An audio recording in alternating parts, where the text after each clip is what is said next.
Well, welcome back to the Simple Jargon podcast. This is our second episode. And the first thing I'm going to have to acknowledge to you is that I spent so much time editing over the week that I have no idea what's happened in the world in the last 7 days. So were there any topics that had come up that you thought would be really, really worth digging into? Oh yes, there's like so many that, where do you even start? But, one of the things that I was, wanted to talk about that kind of was on my mind is that maybe from this last podcast, maybe we gave impression that, we believe that somehow we're behind the Republican Party. And I really was thinking about it because, I believe that the Republican Party is as corrupt as Democratic Party. I don't have really any faith, in the party itself.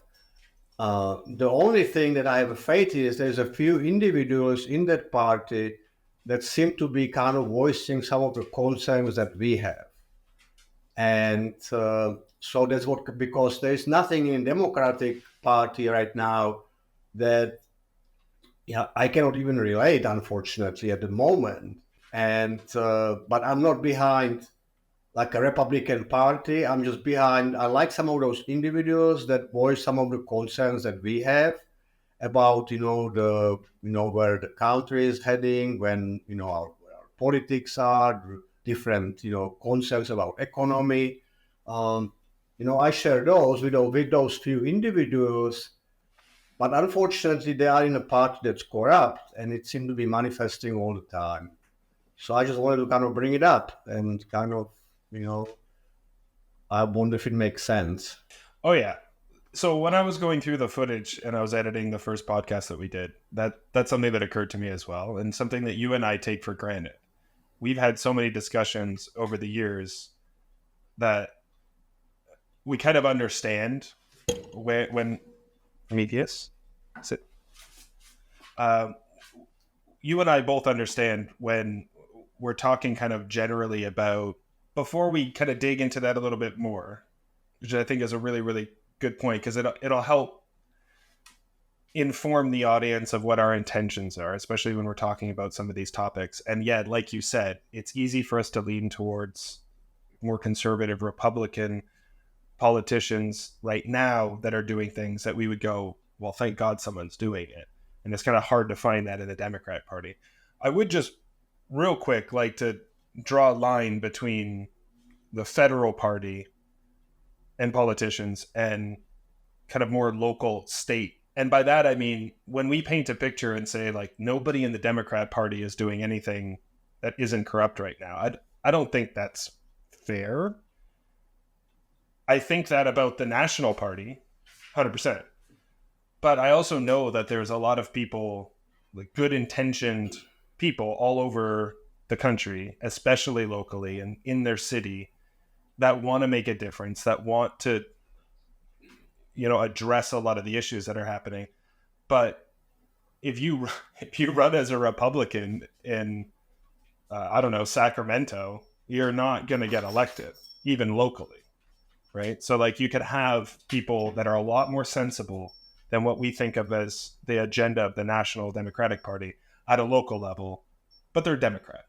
So I just wanted to say that. But the same thing applies to Republicans. We can look at the Republican Party, but then there's a lot of Republicans on a local level that are like, I'm a Republican because I'm not a Democrat, and I want to get elected to make a change in my community, but I don't care what the GOP is saying. I'm focused on issues here. And so just to say that those people are very different than the politicians that we're talking about when we're talking about national issues. I don't know why I felt like I needed to say that. But like you said, both parties, when you take a step back, seem incredibly corrupt. Or at least hold an agenda that you and I wouldn't 100% get behind. And that's something you've heard me say for years and years and years as an objectivist. And as someone who believes that ethics informs politics, there is not a single politician that I've ever run across who, when I look at what their platform is entirely, that they don't have some kind of misinterpretation, in my view, of what the Constitution should mean, where they're violating my rights somewhere. They might be standing up for low taxation and small government, but then they're more than happy to tell me that I shouldn't be allowed to smoke marijuana. I know that's not really a fair comparison, but why is it important to you for the audience to understand that when we're talking about some of these topics, that we're not, sorry, let me not put words in our mouths or in your mouth, but what is it that's important to you that the audience realizes that no matter what your position is one way or another on a specific issue, that they don't interpret you as being the guy that's going to go down to the ballot box and vote Republican regardless? Right. Well, why is it important that the audience understand that's not? I will still, go to the, to vote, and I will still, vote for, the Republicans, because they are just, the lesser evil, we call it. They're still more, aligned with some of the things that we would like to see, and there's no better alternative. And not voting is, it kind of makes sense. You say, okay, I'm not going to vote because none of those parties represents, what I, believe in. But then, you're still giving power to the people. It could be much worse than your choice. So that's probably, what I can see that. So do you? I don't remember if it's ever come up, but do you remember, or should I just quickly explain kind of my stance? Yeah, go ahead. Voting? Yeah. I feel like I wish I wasn't so intractable on this issue, but over the years, I found it very, very difficult to go and cast a vote, because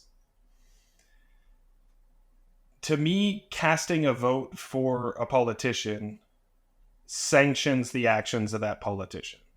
And I have a really hard time differentiating my vote from me basically putting a rubber stamp of approval on anything they do when they're in office. I feel like that level of personal accountability extends straight up to the ballot box and the results of that ballot box. So to me, because ethics are so important, and because politics, in my opinion, should be based on ethics, whenever a politician in any way presents a platform that violates individual rights in any way, which is very easy, all you have to do is agree to involuntary taxation, and then boom, I'm not on your side anymore. Which is, there isn't a political party that's going to say, no, please don't give us money.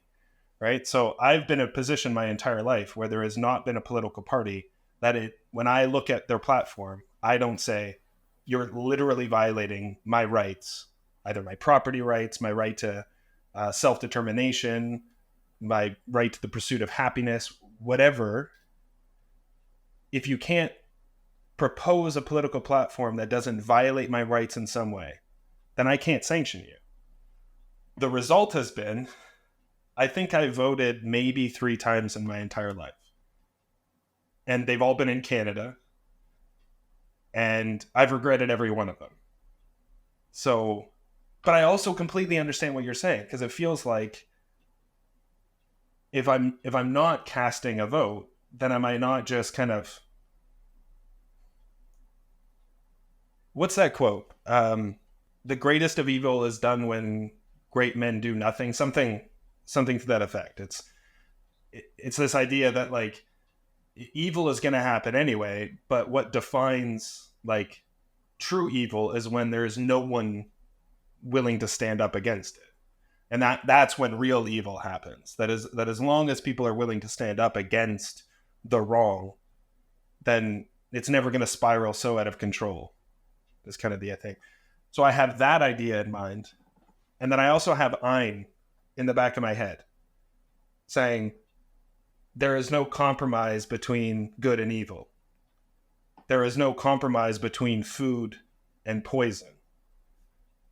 Right? Like it's this idea that ethics are black and white. And when you violate them one way, how can I trust you're not going to violate them in another way? And that Yes. compromise, this great idea of compromise in politics, is the very thing that has allowed so many atrocities to happen, because the greatest of evils come from the best of intentions, right? Like, we don't have to believe that every politician is going to be a Hitler. Everyone can be a Mother Teresa, and yet horrific evil things happen under your watch. Reference Mother Teresa. So that's where I've been. Anyway, just throwing that out there. It's like, I Right, right. simultaneously believe we shouldn't vote for any politicians that don't stand for the true honoring of individual rights and the Constitution. And then at the same time, I feel like then my voice isn't being heard, because there's never going to be a politician that kind of raises to that level. And should I ever expect that? I don't know. Not in the current system, unfortunately. And this has been very difficult because the same thing doesn't go just for the politicians, but now with what happened with COVID, and now what's happening with politics, it also projects into every aspect of your life with people that you interact daily, even your friends, because your friends might have totally different opinion than you do. And I know there's that notion that, well, we could put the politics aside and just don't talk about politics and just be friends and enjoy each other's company. But then, when they're going to vote, they might vote for something that's going to really make your life difficult, or they take your freedom away even more by them voting. So, can you really stay friends with them? It's just very difficult right now. I think it's happening across the United States. I hear about it that many families now, family members don't talk to each other because of those issues. And it's been very interesting, and I still don't know exactly where to kind of make stand on that too. Yes, I lost lots of friends over when politics and COVID, because we have different opinions, but there are still some people that I am connected with and friends with, and but it bothers me inside knowing that when they go vote, they're going to vote for something that's going to, compromise my life. And like, there's a lot of notion, especially with libertarians lately, that are kind of anti-democracy. And you've heard this from me for years and years and years, that that's the problem with democracy, is when you have a form of government that is devised by democratic vote, then what you've done is you've institutionalized mob rule. That's all it is. 51% of the population dictates what 100% of the population does. That's what democracy unhinged is. And it's why I would constantly point out that democracy cannot be the form of government. It needs to be the consequence of a free social system. And the way democracy has been used throughout the history of mankind just makes it seem like the better thing to do is to just walk away from it and don't try and institutionalize it at all. I 100% agree with Ein that it should be that when you have a free social system, a true government that's focused on just those three things: protecting us from foreign invasion, protecting us from inbound criminals, and to be the courts as a final arbiter between any disagreements that we have as citizens. The government's focused on those three things and those three things only. It doesn't matter who we like. If there's a democratic system in place for selecting who's going to be the mayor of the town or the governor of your state, that it's fine, because you live in a system where the ability of the government is strictly delimited. You, as the government, cannot violate these things. And if you do, you're literally defeating the purpose of your existence, right? That's kind of the idea or the social contract that we have with a true capitalist system, which we can argue to the cows come home if that's ever actually existed, but that's the objectivist premise. When we say that we're like anti-democracy, it's not because we don't think the end result won't have democratic notions or ideals built into it. But when a politician is allowed to do something that violates my rights just because he got elected, then that's mob rule. And why is that held on a pedestal? Like, just because it's democracy, it's good. And a great example, and I'd love to then let you talk since I've ranted for so long, is I would have to do a bit more research to know this 100% true, but I'm almost positive that every country in Africa has been a democratic country at some point. And if it's not every single one of them, it's like 95+%. There is no shortage of democracy being thrust on Africa. And yet, how many of those countries now are democratic? It's always come down to more than 51% of the population gets in power and decides, we don't really like other people having any say. And then the whole democratic system falls apart. So, just an example. It's like when you institutionalize democracy as a form of government, then you better make sure you're always in agreement with 51% of the population. Otherwise, you're not going to like what happens. Right. Yes. And we know, and that's actually what we see right now happening pretty much in every country on the planet. Out of curiosity, I went ahead and I pulled the other day all the countries that we're having right now. And I went through all of them, kind of just to, refresh myself on those some of the places. But when I went through them, you realize there is not one country that has some kind of really freedom, or really type of system that would, would be for the people and their freedoms and their rights. And it's kind of very interesting to kind of see where we end up. And but nobody's really, not too many people, even when I try to kind of see what's going on out there. When you're listening to other people, nobody really seems to be bringing this issue up like this. It's all about leaning either Republicans or Democrats or this rule or this kind of thing, but they don't see the big picture. They always want a government to solve it, and they want more rules and more some kind of regulations or something. But that seems to be doesn't really solve the problem. It just becomes more and more oppressive. And now it's happening on such a scale, and you don't even recognize it. That's the sad thing. If I would not be talking to you, I would not even recognize it that many times. By talking to you, I realize many of those things, and I go, oh my goodness, yeah, if you take it to that next step and, you start really thinking about it, you realize that we actually sometimes argue about the totally wrong thing. So, yes, that's what's kind of on my mind. One of those great little quotes that encapsulates something just delicious, in my opinion, from Ein, is that she made a very good argument that you would not go to a doctor if you, for example, were suffering from some kind of like food poisoning or something. And then you get to the doctor's office, and then the doctor looks you square in the face and says, you have food poisoning. The solution for this is a little bit more food poisoning, right? Like, that just seems so counter to, like, if a doctor said that to you, you'd be like, well, I'm going to go find another doctor, right? Like, if they're telling you that this thing that's causing a problem for you, I'm just going to give you a little bit more of it, and that's going to solve everything. You'd be like, how are you a doctor? That doesn't make any sense.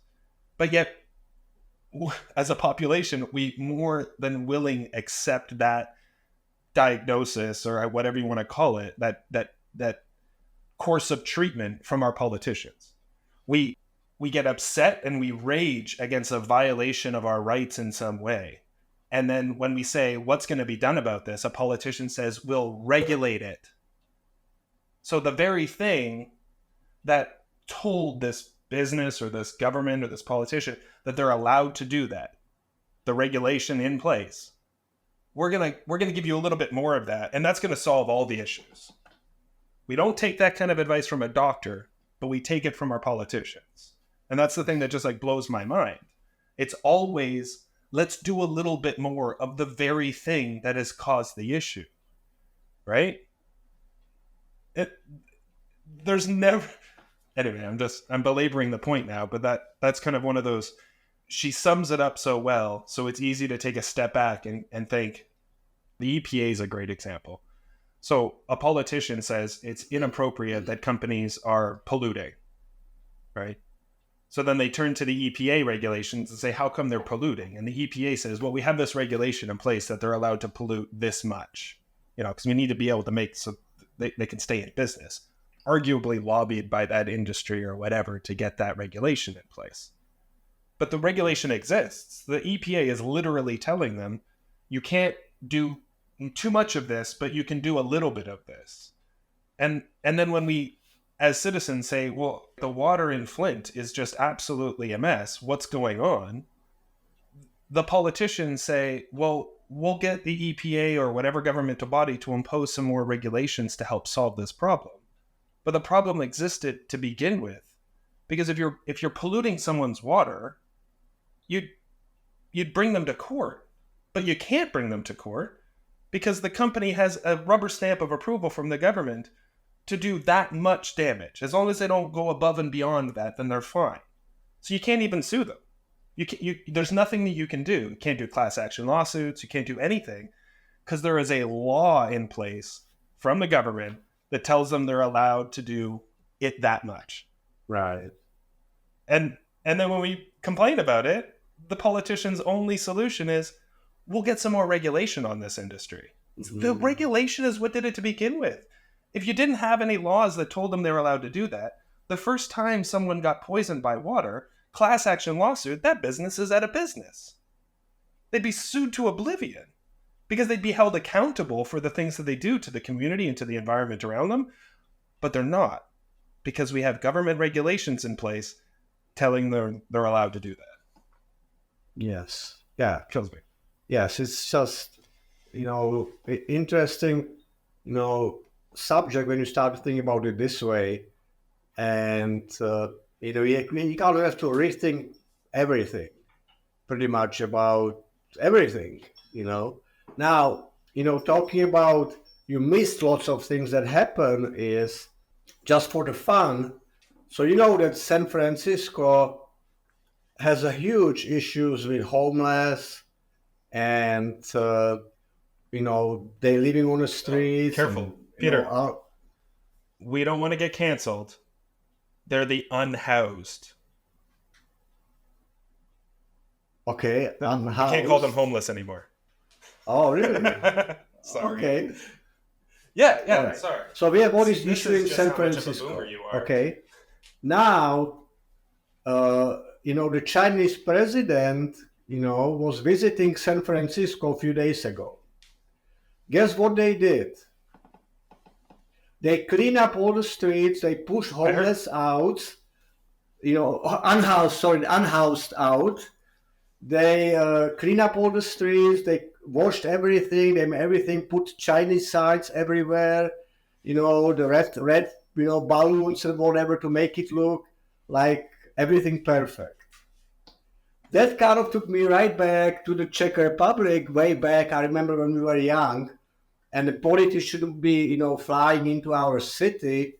So they would go ahead and paint the grass green, and they would make all the kids, come to the airport, to wave the flags, and the school, got a day off, and we would go all to the airport to welcome the politicians, and everybody was happy and great, and everybody was so perfect. Everything was cleaned up, just to look good for a day. So I thought it was so funny. Maybe people have fun with it on a YouTube, joking about it. Something we couldn't get done for years, suddenly we can get it done, for a few days. And so I thought, and the sad part is it's funny to see it, but then when you think about like Prometheus, leave it. When you think about why that kind of thing happens and the level that it happens at, it becomes a really, really disgusting thing. My example there would be Soviet Russia. So they still exist today. So people, if you're ever allowed to travel to Russia again, if you go to Moscow, there is, I think it's either 5 or 8 of the subway kind of rail stations between the area of Moscow that diplomats, foreign dignitaries, and those kinds of things would have been expected to stay, and the Kremlin and the airport or train yard that they would have been coming in on. That there's, again, I can't remember the exact number. There's like 5 or 8 of these train stations. When you go into them, they have like, they're incredibly spacious. Everything's almost like gilded. There's marble walls and floors. It's beautiful. It's incredibly beautiful. And these were produced at a time when famine was happening in Russia, right? Like, there's no reason this should exist at the time, because you just think. And then when the records came out, it's disgusting how many people died building those train stations and those subway stations. But the whole point was Soviet Russia wanted to make sure that the world saw one thing, even if something else existed. It's that prestige.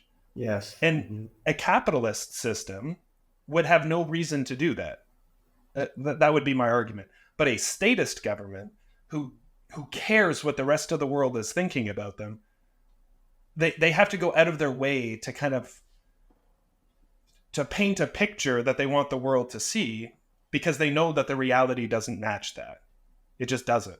And you grew up at a time where what did they do to all of those, like those giant concrete block buildings in Eastern Europe? Well, the only thing they could think to do them was to paint them bright colors after the fall of communism and stuff like that. But then when you take like you think about what that means, is you're just kind of like trying to, it's, what's that expression, fancying up a pig, it's like you're just kind of like trying to paint over this thing that's really, really depressing and really, really horrific and pretend that it's really golden. You go to San Francisco 2 months ago, you could pull out an app that tells you where there's human feces on the ground. Yeah. We all know that. These apps exist because it was an issue. You can't pretend that's not an issue. And it's been an issue for years. But when a foreign dignitary is going to show up, suddenly all of this effort is expended upon it. But this kind of concept of prestige, it's in so many different things.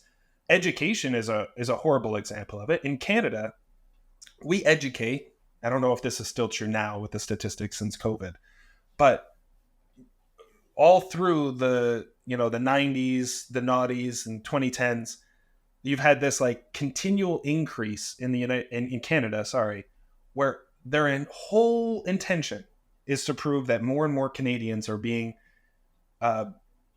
given the opportunity and successfully completing post-secondary education. It's amazing just how many Canadians have a post-secondary education and how many have graduated with degrees. But then they don't really talk about like how that breaks down and how many of those degrees are music industry arts, So you could professionally produce music. We can only have so many music producers. You can't employ that many of them in Canada, but sure, we have tons and tons of those. Fashion design, that's a great one. Lots of Canadians have fashion design. Another one that I noticed was just working in the industry. It seems so stupid, but how much money Canadians dump into these, what do they call them? Associate degrees or something like that at like not Trident, that's South Carolina, Fanshawe College and some of these places in London, where you go to school to learn how to do construction.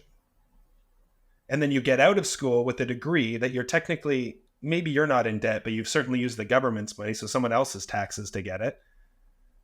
And then you go to try and get a job, and the first question is, do you have any experience on an actual job site? No? Well, then go get some experience and then come back. Like, actual construction workers do not care what you learned in an associate's degree at a technical college. They want you to have vocational skills developed on site. And all Canada cares about is showing how many people they are graduating from post-secondary education. And they're not focused on how many are actually graduating from like applied degrees. Like, are we still leading the world in like medical research with our own homegrown education? Are we still leading fields like physics? And it just blows my mind that people aren't putting two and two together, that the government being able to say more and more people are educated in post-secondary education isn't the same as our country is doing better than it was 10 years ago. Those aren't equivalent. Anyway, I'm ranting again. No, very good, notion that yes, there's lots of things broken with Canadian system, and the education became such a monster and such a also I remember the time when when people would get a bachelor's degree, they would be respected and thought, wow, this is more than enough to perform your job. Now if you don't have a master degree or PhD, you cannot even watch children in daycare. That's how insane it got. And well, that was a good little rant. It's a little bit shorter this time, but be sure to tune in next time for the Simple Jargon podcast. And yeah, have a wonderful day. All right.